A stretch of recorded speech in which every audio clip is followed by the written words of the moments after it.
பேரவைத் தலைவர்களே, மாண்புமிகு உறுப்பினர்கள் கேள்வி நேரத்திலே துணை கேள்வி கேட்பதில் தவறில்லை. அதுக்காக தான் கேள்வி நேரம் வச்சிருக்கோம்.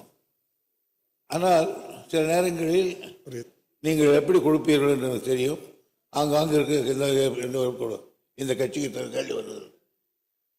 அதனால மாண்புமிகு எதிர்கட்சியில் இருக்கிற நண்பர்கள் அதிகமாக கொடுக்கணும்னு நானே கூட சொல்லியிருக்கேன், அதிகமாக கேள்வி கொடுங்க.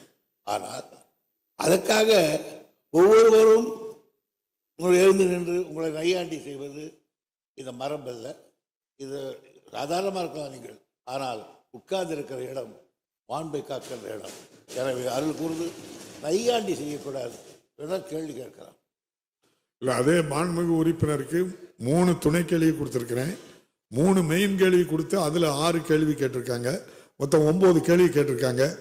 உங்கள் கட்சியிலே KA பாண்டியன் ஒரே ஒரு கேள்வி இதுவரை கேட்கல. இன்னைக்கு தான் ஒரு துணை கேள்வி கொடுத்துருக்கேன்.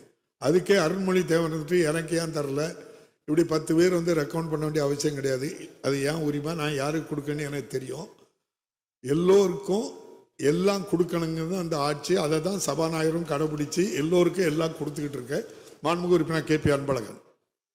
செய்திகளை உடனுக்குடன் தெரிந்து கொள்ள கீழ்கண்ட கேபிள் மற்றும் DTH நெட்வொர்க்குகளில் எம்நாடு செய்தி தொலைக்காட்சியை காணுங்கள்.